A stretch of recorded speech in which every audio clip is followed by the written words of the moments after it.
est possible. Et sans plus tarder, nous allons ouvrir la parole du Seigneur. Alléluia. Alléluia. Et nous voulons parler de ma vision pour la Pâque. Ou ta vision pour la Pâque. Nous prenons le livre de Exode chapitre 12. Je vais demander à ceux qui peuvent mettre en lecture. Exode chapitre 12. Nous commençons à partir du verset 2. Est-ce que vous savez qu'il y a des témoignages plus grands qui arrivent?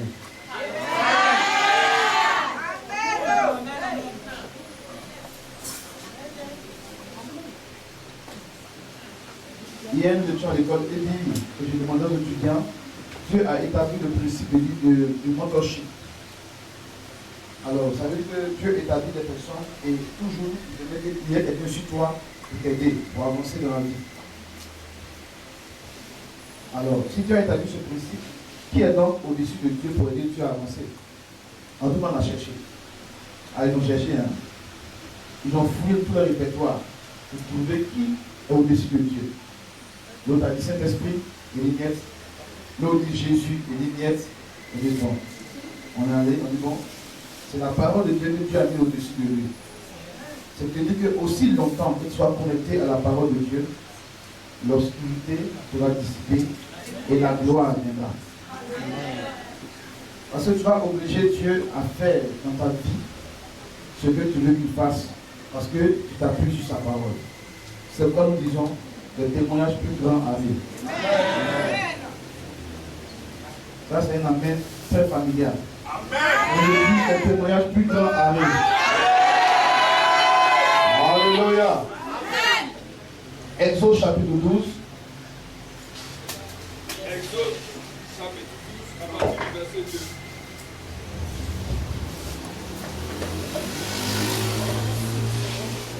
2. Exode chapitre 12, verset 2. Ce mois-ci sera pour vous le premier des mois. Il sera pour vous le premier des mois de l'année. Parlez à toute l'assemblée d'Israël et dites, le 10e jour de ce mois, on prendra un agneau pour chaque famille et un agneau pour chaque maison. Verset 4. Oui. Si la maison est trop peu nombreuse pour un agneau, on prendra avec son plus proche voisin selon le nombre de personnes. Vous compterez pour cet agneau d'après ce que chacun peut manger. Verset 6. Verset 6. Vous le garderez jusqu'au 14e jour de ce mois, et toute l'assemblée d'Israël l'immolera entre les deux soirs. Verset 7. On prendra de son sang et on mettra sur 2 poteaux et sur les linteaux des portes, de la porte des maisons où on le mangera. Verset 12. Cette nuit-là, je passerai dans le pays d'Égypte et je frapperai tous les premiers-nés d'Égypte, tous les premiers-nés du pays d'Égypte, depuis les hommes jusqu'aux animaux, et j'exercerai des jugements contre tous les dieux d'Égypte. Je suis l'Éternel. Verset 13.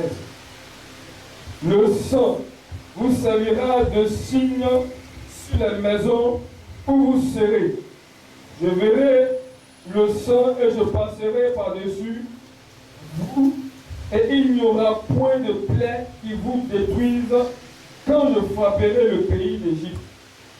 Genèse chapitre 15. Nous prenons Genèse chapitre 15 à partir du verset 13.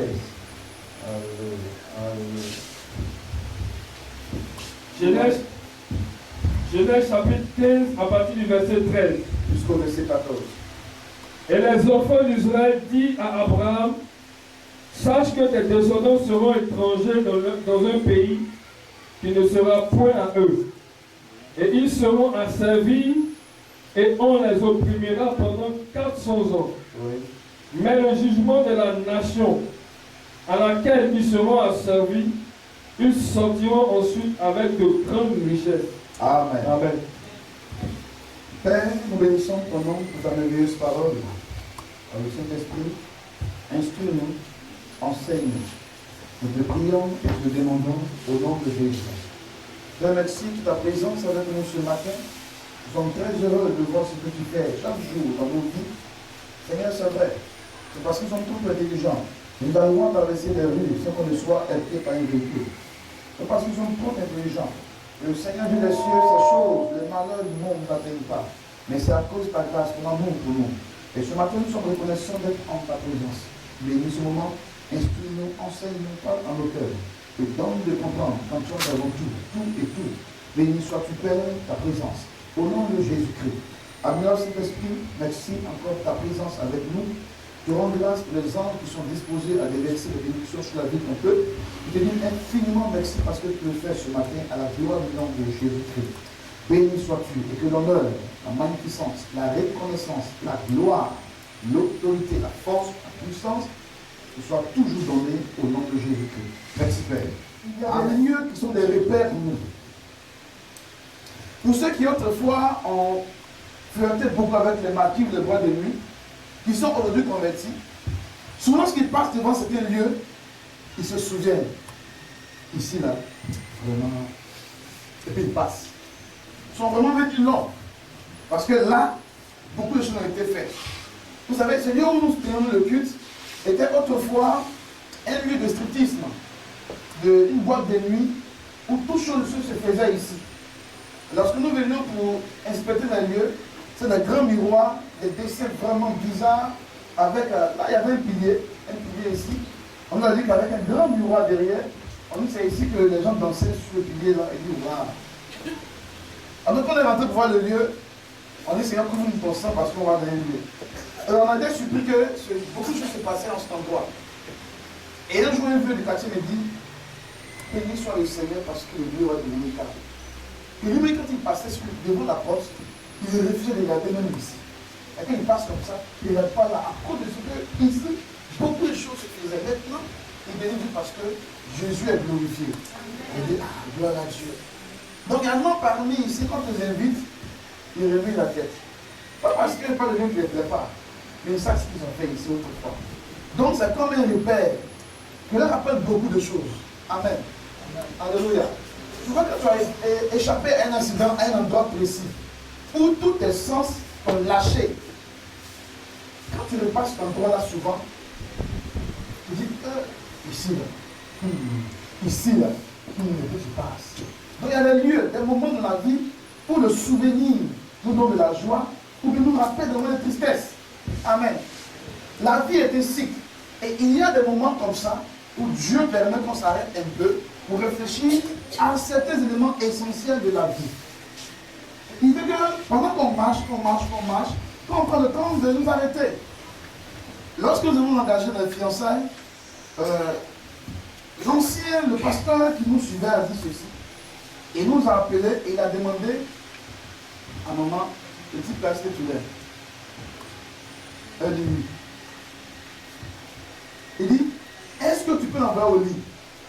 Elle dit, ah, pardon. Il faut répondre. Elle dit oui. Il m'a appelé.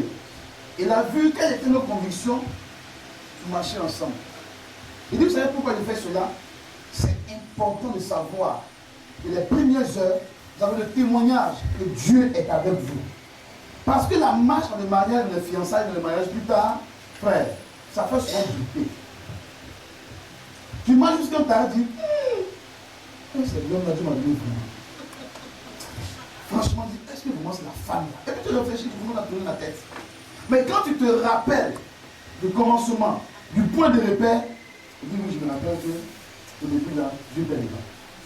Au début de la fois, tu dis, bon, je continue. Donc si tu n'as pas de repère dans la vie, c'est difficile. Dieu donc établit des principes et des lois pour nous permettre, ou bien il établit certains faits pour que nous souvenirs des choses importantes. Parce qu'il y a des moments donnés, le fait de souvenir que un jour Dieu t'a dit, viens me servir, et qu'il s'est révélé à toi, et que dans le ministère ça devient bizarre, difficile, quand tu te souviens que Dieu t'avait dit, ça donne de la force pour aller de l'avant. J'aimerais échouer au bas. Avec tout mon zèle dans l'œuvre du Seigneur. Nos enfants spirituels étaient mis au bas. Et les vieux pères et les vieilles mères de la cellule ont échoué. J'étais inconsolable. Les anciens m'ont appelé. Ils m'ont donné toutes sortes de paroles. Quand ils sont en face d'eux, je me sens vraiment avec quelqu'un encouragé. Mais quand je quitte leur présence, je pose t'appeler au Seigneur. Et mon cœur dit, pourquoi tu me fais ça? Tu te sais, pourquoi tu me fais ça? J'ai pris ce fardeau plusieurs mois. Et je suis venu donc en vacances. Et pendant que j'étais en train de faire le ménage, je m'interrogeais au fond de mon Seigneur, pourquoi tu me fais ça? J'ai fait quoi, Seigneur? Pourquoi? Ah, c'était dur. Et pendant que j'étais là, il y a une voix derrière moi. Je l'ai entendue audiblement. La voix me dit, je m'occupe de toi. Donc j'ai déposé pour voir qui parlait, il n'y avait personne. Mais j'ai entendu, je m'occupe de toi. Instantanément, la colère, le pourquoi se sont dissipés. Et ça a été remplacé par une joie profonde, une paix. Frère, j'étais content de ce que j'avais eu de bas. Il va trouver un ami. Il dit, oh, Dieu s'occupe de moi. Donc lui, il était assez indifférent. Il dit, après. Et tu ne comprends pas. J'étais content et j'ai bien aimé. J'ai vu Dieu s'occuper de moi dans toute ma marche, jusque dans le ministère aujourd'hui. Donc quand ça devient bizarre, je me rappelle qu'il m'a dit, je m'occupe de toi. Alléluia. Il y a des repères que Dieu a établis pour nous permettre souvent de prendre la force et de l'énergie. Alléluia. Nous sommes pratiquement à une semaine de ce qu'on appelle la Pâque. Mais la Pâque, c'est quoi pour toi? Qu'est-ce que te dit la Pâque? Alors, c'était pour dire, en temps normal, dans le week-end qui vient, je suis au village. C'est qu'on ne fait pas que nous. Hein. On fait réunion de famille, tout le monde va venir, on va discuter les problèmes de la famille. Ça, c'est quand on ne connaît pas le Seigneur. Mais quand on demande beaucoup à des chrétiens aujourd'hui, c'est quoi la Pâque? C'est un peu difficile à expliquer, mais c'est un peu confus dans l'esprit des gens. Mais il veut que ce matin, pendant quelques minutes, tu comprennes ce que c'est que la Pâque. Et quelle doit être ta vision par rapport à la Pâque? Alléluia. Dans Genèse chapitre 15, Dieu dit à Abraham, tu cherches les enfants, je vais te les donner. Mais je t'annonce en même temps que ta descendance sera en esclavage dans un pays pendant 400 ans. Frère, on dit tu veux un enfant, tu vas avoir un enfant. Tu es une grande famille, tu auras une grande famille. Mais je te dis en même temps que tes enfants là, ils seront esclaves dans un Dieu pendant 400 ans. Bon, j'ai envie de dire, si c'est comme ça, il faut laisser. Mais Abraham, ayant le sens de la soumission à Dieu, a préféré accepter ce message de Dieu comme une parole, une prophétie. Mais il lui dit en même temps, après les 400 ans, ton peuple sortira de ce pays qu'il aura servi. Je vais juger cette nation. Mais je te dis, Abraham, ils sortiront de ce pays-là avec de grandes richesses. Alléluia. Plusieurs siècles après, Israël se retrouve en Égypte. Vous connaissez l'histoire. Par le biais de Joseph, Israël et ses enfants entrent en Égypte. C'était juste une famille. Une famille d'environ 12 à 13 personnes. Ils sont arrivés en Égypte parce qu'ils fuyaient la famine. Et leur enfant est devenu premier ministre en Égypte. Donc, ils trouvent asile dans un pays où ils avaient tout. Mes frères, cette famille va commencer à se multiplier. Au point où les 12 enfants de Jacob ou d'Israël vont constituer en même temps 12 tribus. Ils étaient à l'intérieur de l'Égypte. Et comme la faveur de Dieu était sur ce peuple, ils ont commencé à se multiplier. Qui avait quoi multiplier? Ils ont commencé à prendre des proportions. Au point où le pharaon a dit, mais tiens, si on ne fait rien, ce peuple-là sera plus nombreux que nous, Égyptiens. Et qui sait si demain, ils ne vont pas se soulever, se rebeller contre nous pour prendre notre pays. Alors, on va faire quelque chose. On va commencer à limiter leur multiplication. On va commencer à les assujettir. D'ailleurs, ils vont bâtir notre ville pour nous. Ils sont restés chez nous plusieurs siècles, ils vont bâtir la ville. Alors, Israël a été réduit en esclavage. Frère, esclavage n'est pas esclavage. Si aujourd'hui encore tu vois des pyramides qui tiennent dans l'histoire de l'Égypte, c'est à cause d'un peuple. Ils ont bâti les pyramides. Ils ont bâti la ville de Ramsès. Ils ont bâti l'Égypte avec souffrance, sous le coup de fouet. À peine pouvaient-ils manger. Ils n'étaient même plus libres d'eux-mêmes. Mais entre-temps, la pauvreté sévissait dans ce pays. Parce qu'on dit que s'ils sont prospères, ils peuvent se révéler. Ils ont beaucoup d'argent, ils vont commander des armes avec Babylone à côté pour nous combattre. Donc ils s'étaient réduits aussi à la pauvreté. Et pendant 400 ans, ils sont restés dans cette situation. Les 400 ans sont passés. Ils sont maintenant à 430 ans. Dieu a dit 400 ans. Mais d'où vient que 30 ans s'est ajouté? Parce que le peuple n'avait pas compris conscience de sa galère et de sa souffrance. Tu peux dire à quelqu'un, oh mon frère, tu souffres. Mais lui te dira, qui a dit qu'il souffre? Israël souffrait. Mais Israël ne savait pas qu'il souffrait.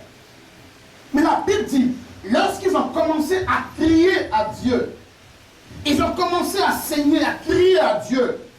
Frère, Dieu s'est souvenu donc de ce qu'il a dit à Abraham. Et il faut que ce peuple la sorte. Si Dieu t'a dit, on est prêt et pour un temps, et que le temps arrive, tu ne vois pas la solution, ne reste pas à dire Dieu va faire. Lève-toi et commence à crier à lui. Souvent, il veut qu'on lui rappelle certaines choses. La Bible dit qu'Israël était l'esclavage à Babylone. Dieu a dit 70 ans. Daniel était aussi esclave. Il dit après 70 ans, le peuple va retourner dans sa patrie. Mais Daniel, il est là, il réfléchit, il fait le calcul, 70 ans arrivent. Il n'y a aucun signe de liberté. C'est en ce moment qu'il va entendre le jeûne et la prière. Pour rappeler à Dieu, tu as dit 70 ans. Et les 70 ans arrivent, on ne voit rien. Seigneur, fais quelque chose. Et vous connaissez l'histoire, il a envoyé un ange, il lui apporte la révélation de comment il va opérer jusqu'à ce que Israël retourne dans sa destinée. Si Dieu t'a dit qu'il va te bénir, prépare-toi à la prière. Amen. Alléluia. Ne dis pas Dieu a dit qu'il va faire. Il faut demander, il faut crier. Demande que je fasse. Alors Israël a commencé à crier. Et Dieu va donc susciter un Moïse libérateur. Dis Amen. Pendant que Moïse était dans l'Égypte, il a vu un jour un Égyptien frapper les Israélites. Dans sa colère, dans son plan.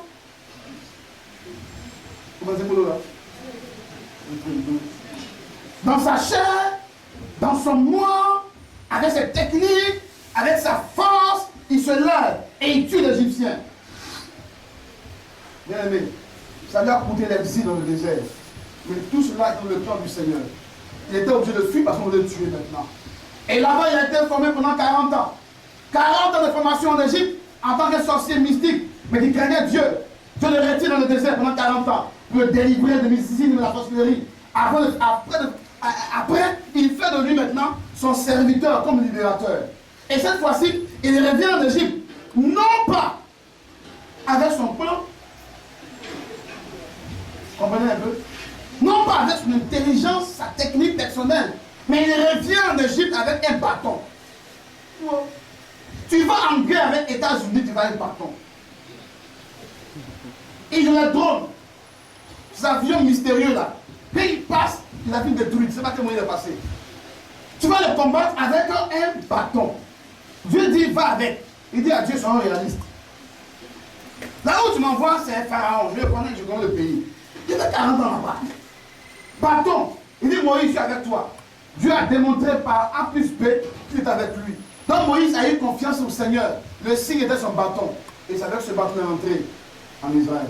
Frères et sœurs, pour dire à Pharaon, le temps arrivé de libérer le peuple de Dieu. Pharaon dit, niet. Ils n'ont pas encore fini de bâtir l'Égypte. Et puis s'ils vont, qui va nous servir? Ils sont là.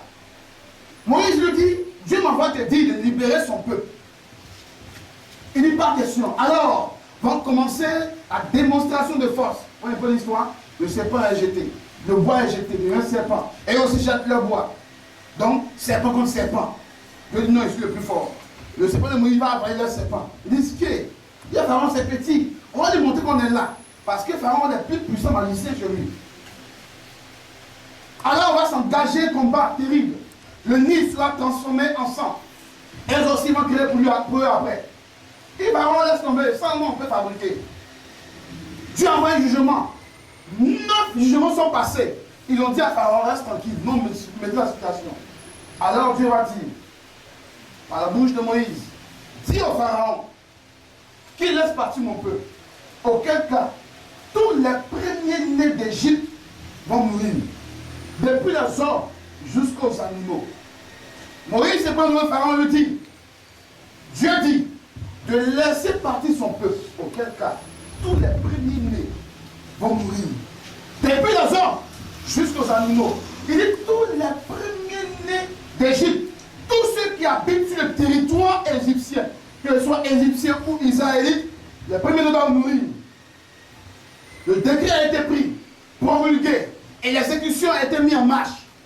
Alors, Dieu trouve une voie par laquelle il souhaiterait préserver son peuple. Et il dit donc à Moïse, dis aux enfants d'Israël maintenant, mon décret est pris, mon jugement est en cours d'exécution.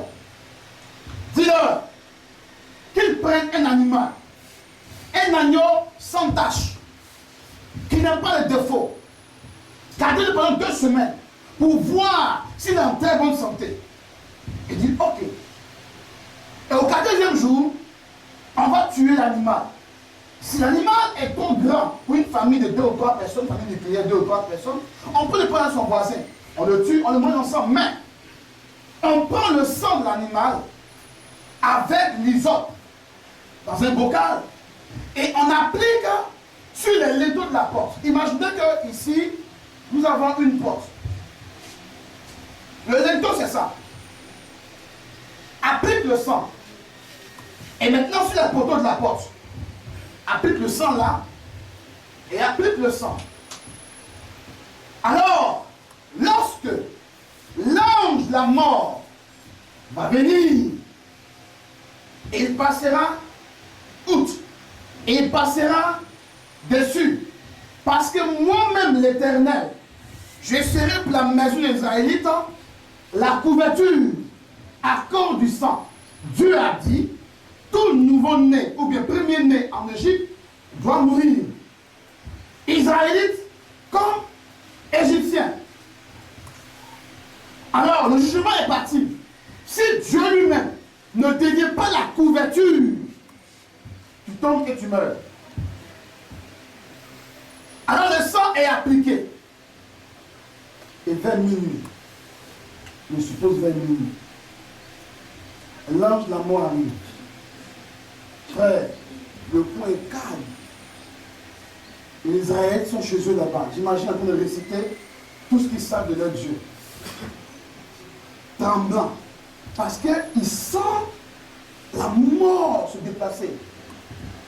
Et silence profond. Et le seul mouvement qu'on entendait, c'était un esprit qui se promenait pour tuer. Ah, si Moïse a fait mauvaise prescription, on est mort dans le feu. Est-ce que Moïse ne s'est pas trompé? Regardez les linteaux, les bâtons, et à terre. Est-ce qu'il n'a pas dit ça? En tous les cas, chacun de sa maison attendait. Le jugement était terrible. On entend à Ramsès, oui, au Caire. Ouh, ça crie. Et c'était à Goshen. C'est une ville. Le son des cris arrive jusqu'à eux. Ça a commencé. Frère, la nuit était longue et terrible. Quand il a fini là-bas, il vient maintenant où les Israélites sont. Quand vous lisez la parole du Seigneur, mais il dit, Dieu dit, je me mettrai au-dessus à cause du sang. Ce n'est pas seulement le sang qui donne le signe de dire non, on ne peut pas arriver ici. Non. Mais à cause de ce que le sang était appliqué, Dieu lui-même se déployait comme une couverture. Dis avec moi couverture. Alors lorsque l'ange de la mort est arrivé, il arrive dans la maison des Égyptiens, il tue. Devant la maison israélite, frère, l'ange voit son patron. Celui qui l'a envoyé là. Il le voit sur la maison des Israélites. Il passe. Il a obligé de passer, pourquoi? Parce que le patron qui l'a envoyé s'est servi lui de couverture. Et ce jour, la victoire était grande. Mais vous savez qu'au petit matin, dans la ville des Israélites, il n'y avait pas de pleurs. Donc pensez pas à la danse qu'il y a eu. Toutes sortes de phases et de célébrations. Mais du côté égyptien, c'était la désolation. Alors Pharaon commence à crier. Il sort avec sa couronne. charpenté par un cobra, qui était le signe de démon qui régnait aussi en Égypte. Le cobra, le serpent. On verra ce thème-là en détail à partir du mardi. Il sort. Il appelle moi Moïse. Moïse maintenant vient. C'est lui qui m'appelle Moïse maintenant. Alléluia. Il dit Alléluia. Avant Moïse venait. Moïse demande à voir Moïse. Il dit Moïse, tu dis quoi même? Je t'avais dit depuis le début que Dieu me dit de laisser son peuple partir pour célébrer la gloire dans le désert. Il dit prends ton peuple et allez-vous-en, frère. Mais Dieu avait dit à Abraham, ton peuple sortira d'Égypte avec de grands biens. Alléluia. Alors, Égyptiens comme Égyptiennes, range le voisin. C'est nous le peuple. On est investi pour avoir la mort. Donne-nous ton or. Donne-nous ton argent. Les Égyptiens tremblaient. Donne-nous de l'or, de l'argent. Allez-y avec. Allez-y avec. Or, ils avaient emmagasiné tout cet or-là pour toi.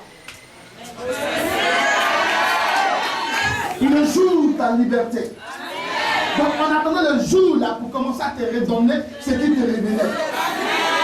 Alors Dieu a pris le décret pour dire l'expression de fait que je suis venu mettre au-dessus et que la mort est passée par-dessus. Que ce jour-là reste en souvenir de votre mémoire, de génération en génération. Que c'est ce qu'on appelle la Pâque.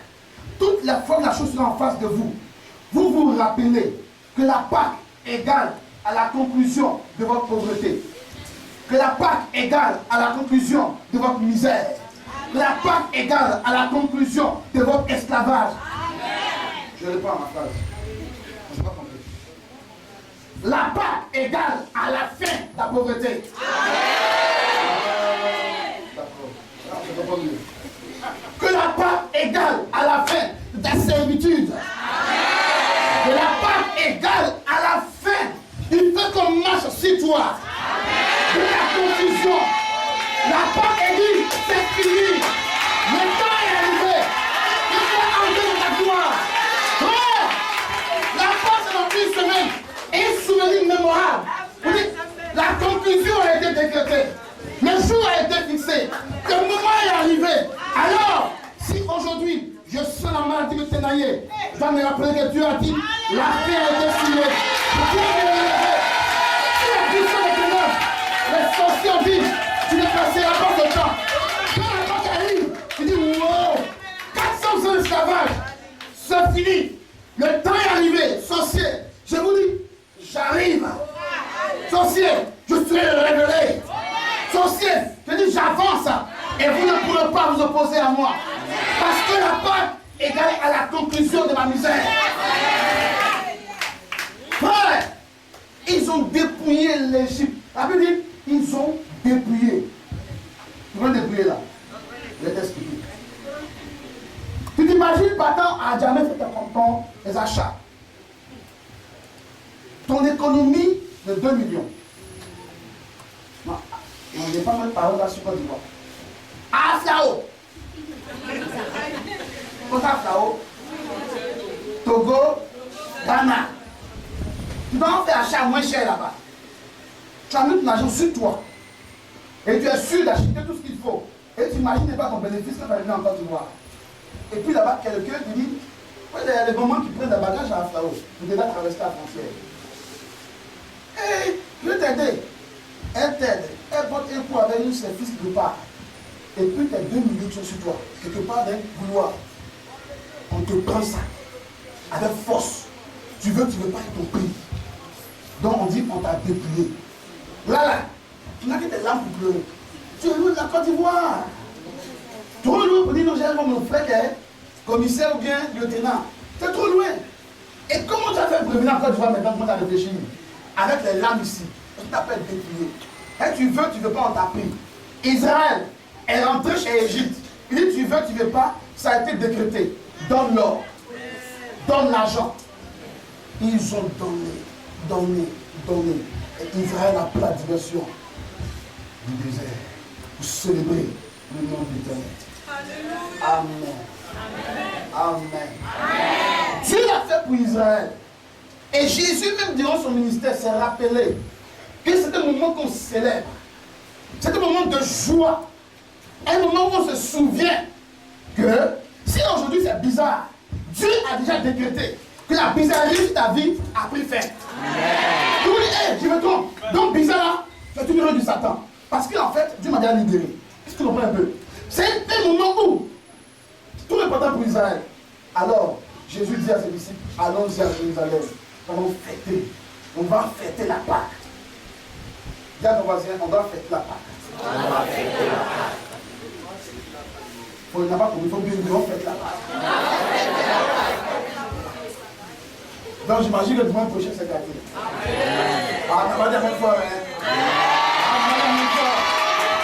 Parce que tu n'as pas un culte pour venir à un culte. Je m'en vais célébrer ma victoire.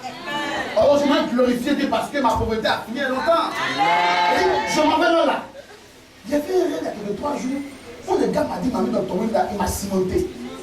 Je m'en lui dire que c'est erreur.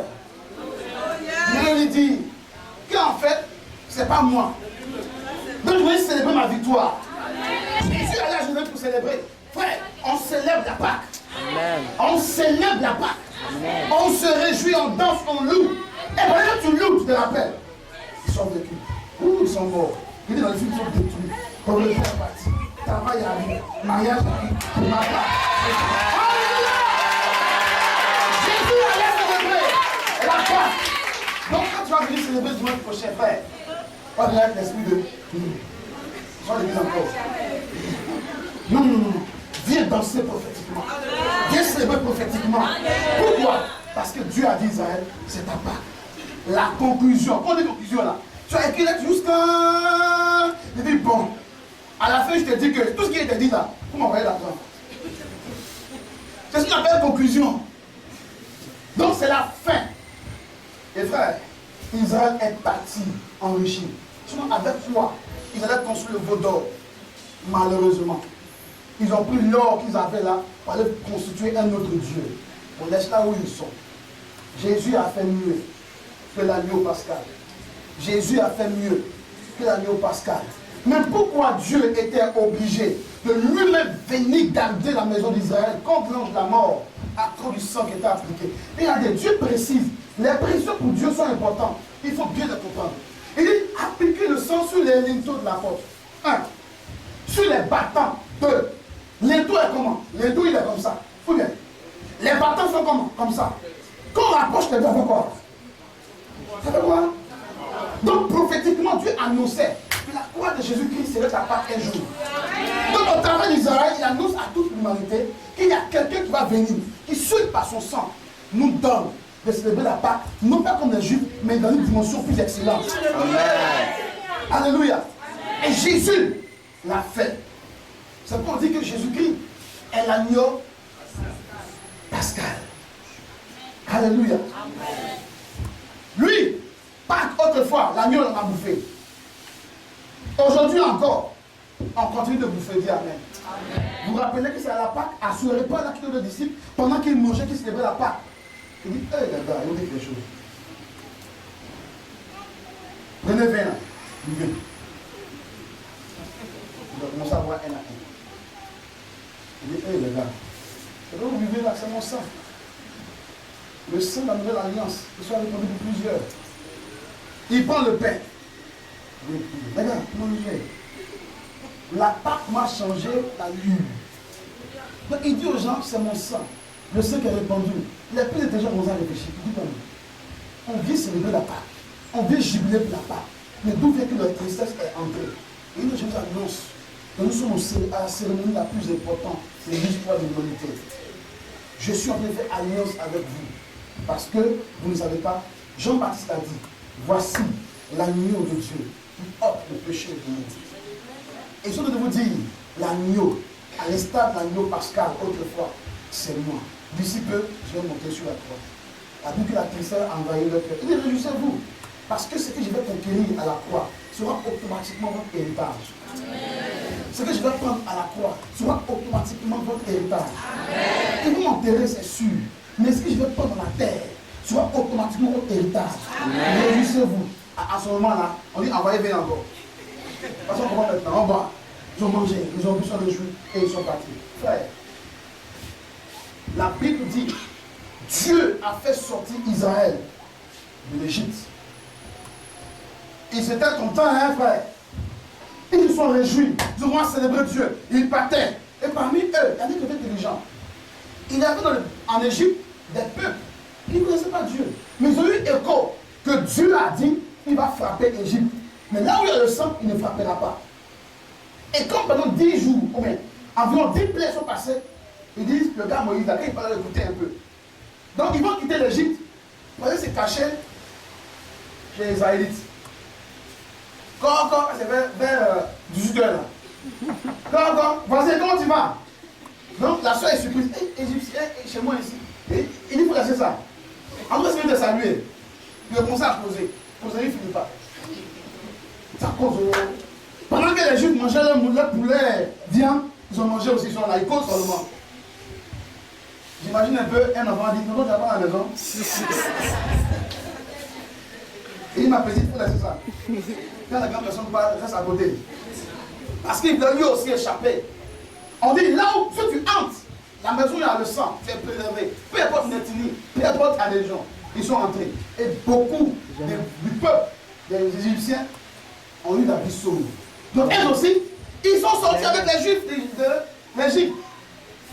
C'est ceux-là qui n'étaient pas des Israélites qui ont montré poulet à Moïse. C'est eux qu'on appelle la ramassie. Et quand ils ont ramassé, quoi, puis on se suit tous. Sur la marche, ils ont créé beaucoup de problèmes. Mais ce qui me réjouit, après 3 mois de marche, Dieu dit à Moïse, rassemble le peuple à la montagne. Et moi, je vais leur dire pourquoi ils sont sortis de l'Égypte. Est-ce qu'on peut lire un passage, s'il vous plaît? Jamais. Exode. Jamais. 19. Exode 19. Ça 3 à 6. Exode chapitre 19.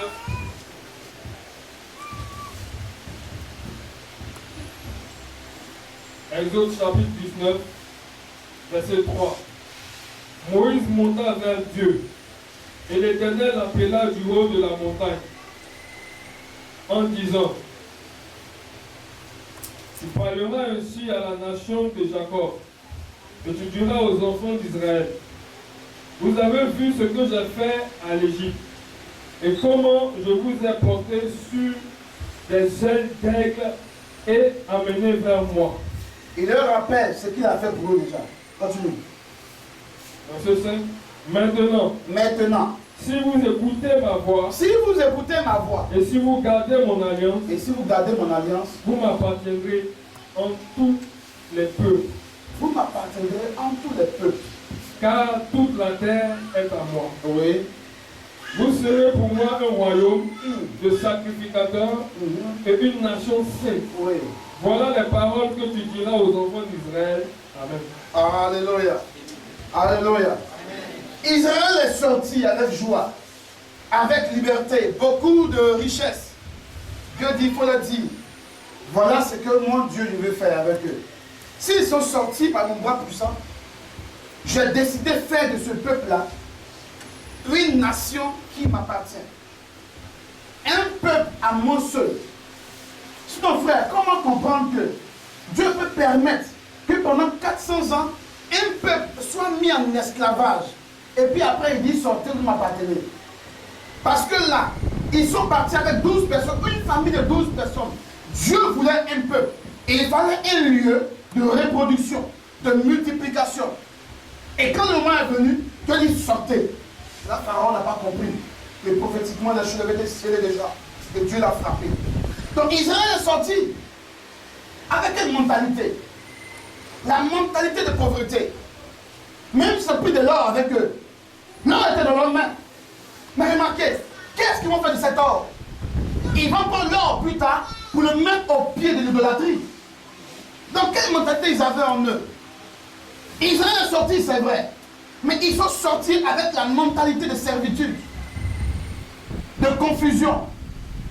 Dieu dit à Moïse, fais-les asseoir et dis-leur, mon Dieu, je vais faire d'eux des rois et des sacrificateurs pour ma gloire Et toute la terre saura que ce peuple-là appartient à l'Éternel. Frère, ce jour-là, ils ont dit, wow, amen. Dieu dit, Moïse dit, Père, le vieux, ils ont compris, ils ont accepté. Il dit que toute la gloire, Seigneur, te soit donnée. Mais chemin faisant, on va voir s'ils sont complets position de royauté ou de ne pas être roi. Beaucoup d'entre nous ici, quand on nous dit que Dieu nous a appelés à être des rois, que nous devons régner sur la terre, c'est tellement bon entendre, c'est tellement merveilleux. Nous dire mais notre bouche l'a dit, mais notre mentalité ne peut pas l'accepter. Israël devait être roi, mais sa liberté a traîné plusieurs siècles. Regardez, quitter l'Égypte pour la terre promise, on peut le faire 11 jours, une semaine. La tour durée c'est 11 jours, ils ont tapé 40 ans. 40 ans. La dîme du temps passé en Égypte, là, ils ont passé dans le désert, dans la souffrance et la confusion. Jésus t'a sauvé, dis amen. Il a mis fin à tes péripéties, à tes troubles, à tes confusions. Parce que si l'agneau pascal a donné la richesse et la liberté aux Israélites, le sacrifice de Jésus-Christ donne mieux. Il enlève le péché, qui est la source de toute pauvreté, de toute malédiction, de toute conviction. Il ne couvre pas le péché, il enlève. C'est pourquoi quand tu viens à Jésus, la première des choses qu'il fait, c'est de pardonner ton péché. Et de pas tes péchés. Le péché qui est collé à toi, il enlève automatiquement. C'est possible, il faut le croire. Il y en a qui sont dans le Seigneur, mais ne croient pas que l'avortement qu'ils ont fait, 1, 2, 3, 4 avortements, voilà. Qu'il a fait, c'est trop. Dieu, il pardonne, mais ça là, jusqu'à aujourd'hui, il continue. Seigneur, pardonne-moi. Seigneur, pardonne-moi. Quand il dit, il prie beaucoup, puis il dit, pardonne-moi, il se rappelle de ça encore. Donc tu rappelles à Dieu ton péché, alors que lui il a oublié il y a longtemps. Il a enlevé ça de toi, il t'a purifié, il t'a blanchi. Même si tu as tué, tu as mangé. Frère, ça ne dépend pas de la mentalité des hommes. L'homme dit, ce que tu as fait là, tu as payé. Ils ont connu ça sur toi, pas. Si c'est un jugement, ils sont assis à côté de Dieu, tu as échoué. Même si Dieu me dit non, c'est pas dit que. Il dit non, je ne peux pas contre lui là. Il faut le dire. Ça c'est l'homme. C'est notre mentalité. Mais notre pensée et notre mentalité est de loin inférieure à Dieu. La Bible dit, autant la terre est éloignée des cieux, autant nos pensées et celles de Dieu sont distantes. Dieu dit, j'enlève, je te purifie, je te blanchis, j'enlève tout sur toi et je te réveille. Ton voisin dit, nous n'avons pas l'église maintenant. Tu as vu de faire, de chauffer de les boire, prostituer comme ça, tu as vu pas l'église. Dis-lui, le sang de Jésus qui ne couvre pas, mais il enlève, il enlève, il enlève, il enlève, il enlève. Dis-le-lui, dis à Satan, arrête de le culpabiliser. Le sang de Jésus enlève. Un jour, Martin Luther, le père de la révolution du protestantisme, a été confronté à ce problème. Pendant qu'il parlait son sermon, il s'est révélé contre le système catholique en son temps. Et il continue à écrire pour sensibiliser les gens sur la véracité du salut par grâce. Et je pendant qu'il écrivait, le diable vient lui dire, toi aussi tu fais ça? Martin Luther, quand même. Regarde, péché. Et puis ça, il écrit péché. Tel péché. Frère, la liste est longue comme ça. Donc tu vois, avec tout ça, là, c'est parce que tu ne peux pas de Dieu. Avec ça, tu ne peux pas de Dieu.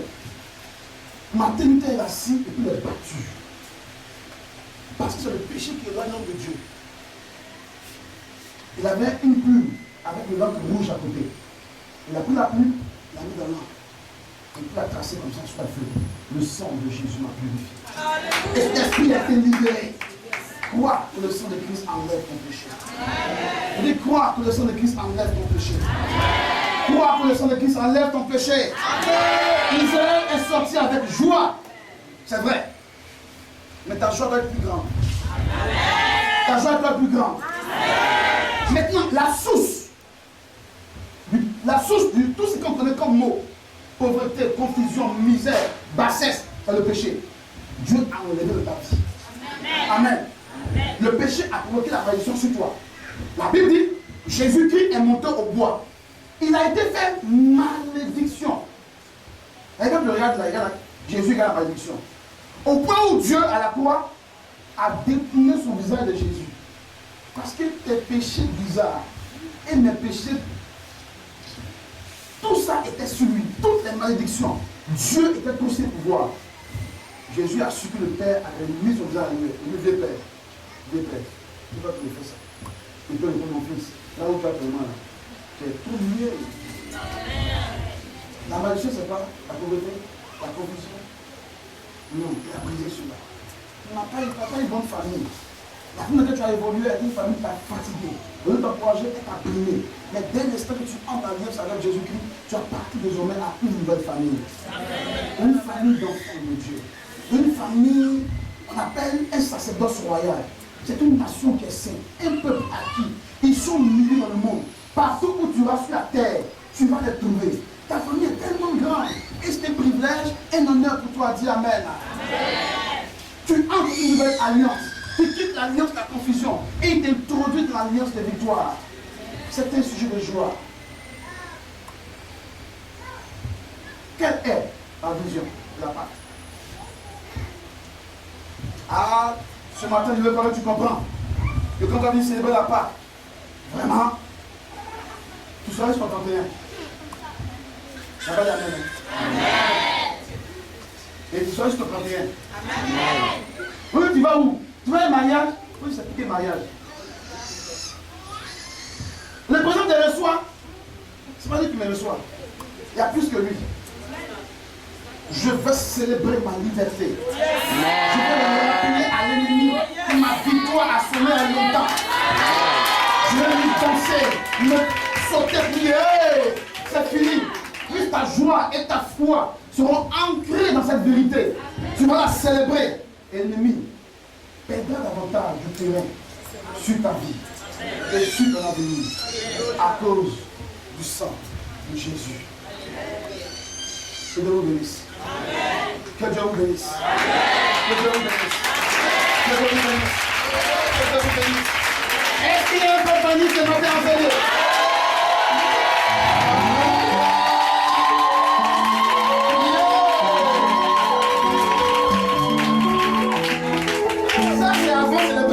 Imaginez un peu la célébration.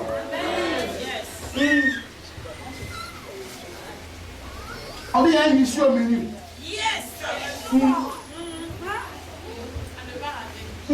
Donc si aujourd'hui tu es confus, ressaisis-toi. Dis à l'ennemi, je ne savais pas. Je ne savais pas. Maintenant je sais. Et je me rappelle. Et je digère ça proprement. Donc laisse-moi un essai célébrer. Dis à la dette. Dette. Alléluia. Pourtant les maisons veulent te troubler. Dis-lui, c'est la Pâque. Alléluia. Un créancier, il veut te presser. Arrête l'oppression. Arrête l'oppression. La Bible dit, je suis sorti du monde avec richesse et gloire. Attends, tu as ton argent. Et la force de proclamer des choses. Et Dieu.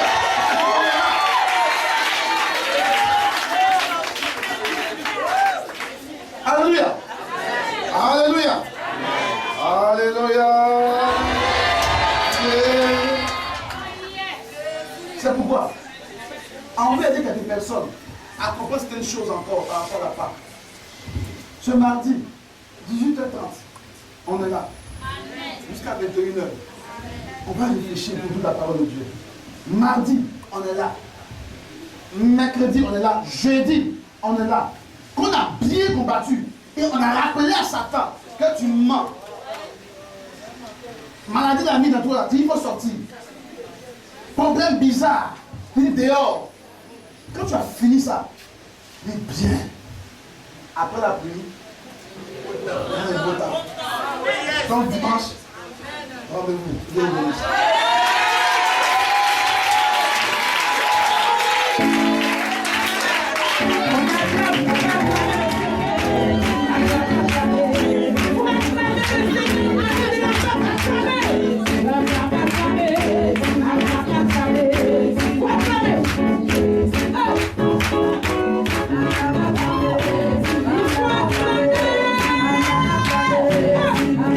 Amen.